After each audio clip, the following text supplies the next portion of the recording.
Welcome to The Explainer. So today, we're going to dive into a pretty counterintuitive idea about power, and it's inspired by none other than the philosopher Friedrich Nietzsche. The big idea? That sometimes your absence is actually your most powerful tool. Let's kick things off with a feeling I bet you've had. You know that super frustrating paradox where the harder you try to be seen and heard, the more it feels like you're just becoming invisible? Oh yeah, it's a total vicious cycle, right? You're in a meeting, maybe a debate with a friend, and you find yourself just over-explaining everything, defending every little idea. And what happens at the end? You just walk away feeling drained, weaker, not stronger. Well, there is a very powerful reason for this, and we're going to get into it. So, why does this happen? Well, Nietzsche actually had a diagnosis for this. He called it a trap, the trap of herd morality.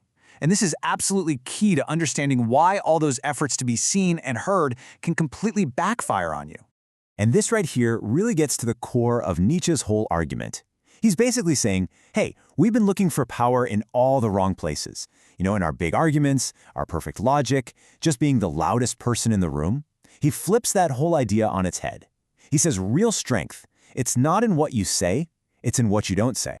Okay, so this concept of herd morality, it's so important to get this. It's that mindset where you feel like you constantly have to justify yourself, right? You're living by what other people expect, always looking for that pat on the back, that approval.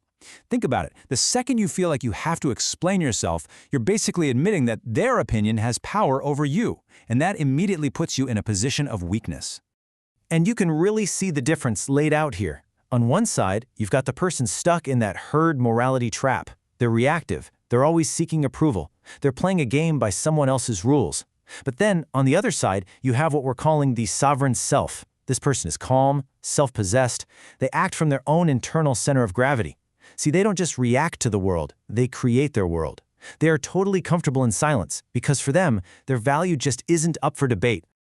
Okay, so that's the problem. Now for the solution. We've diagnosed the issue, so how do we actually escape this trap? This is where we get into the practical power of strategic withdrawal. We're going to explore how you can turn silence into your absolute greatest strength.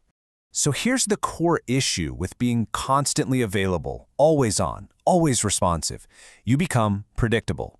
And I love this analogy. It's like being an open book in a poker game. If everyone can see your cards, they know exactly how to play against you. The source material even calls this being an emotional emergency button for everyone else. And when you're that predictable, you risk becoming a tool for other people, not a powerful presence in your own right. And this is where the magic really happens. When you pull back, when you withdraw your reaction, your silence acts like a mirror. It's brilliant, really. Instead of getting sucked into their drama or their demands, you just offer a blank slate. And what that does is it forces them to confront their own internal noise, their own insecurities, their own projections. Suddenly, the whole dynamic shifts. It's no longer about you reacting to them. It's all about them having to face themselves. So it unfolds in this pretty clear three-step process. Step 1, you intentionally become inaccessible. You just stop reacting. You withdraw your energy. Step 2, this creates a kind of mini crisis for the other person because they're so used to your predictability. They're forced to deal with the void that you've left. And finally, step 3, the cycle is broken. Boom. They can no longer use you as a blank canvas for all their issues, and you have taken back control. All right, so those are the mechanics, the nuts and bolts of the tactic. But let's zoom out a bit and see how this builds into a whole practical philosophy for mastering your personal power. Because this is way more than just a single trick, right? It's about truly mastering strategic silence to become what we're calling a sovereign individual. And this brings us to a really cool concept, strategic economy. Think about it like a game of chess. Every single word you speak is like revealing a move. Every emotional reaction you have shows your opponent a potential weak spot. This whole mindset is about treating your attention, your energy, and your very presence as valuable, limited resources. You don't just hand them out for free, you invest them, and you invest them wisely. So the big question is, how do you actually put this into practice? Well, here are the key actions for what we're calling conscious unavailability. First things first, stop being that emotional emergency button for people. Next, and this is a big one, let go of that burning need to be understood by everyone. Realize that your truth is your truth whether you shout it from the rooftops or not. And maybe most importantly, get really selective about who gets your energy. That is how you command respect without ever having to say a word.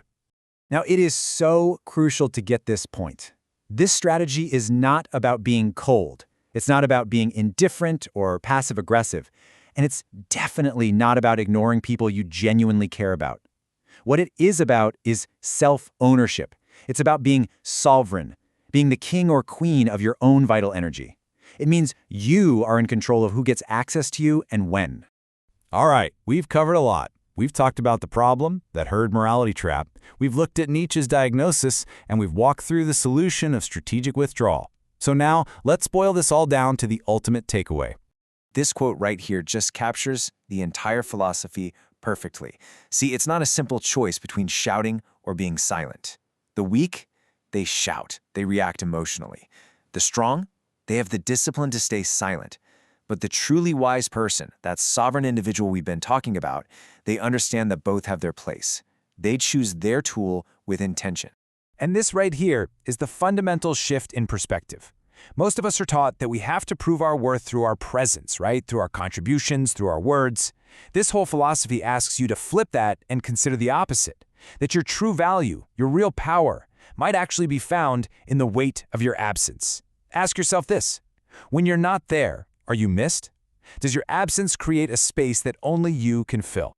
And that really brings us to the end. So I'm going to leave you with one final thought to chew on. Your silence is never, ever empty. It is always a message. The only real question is, what are you going to let your silence say?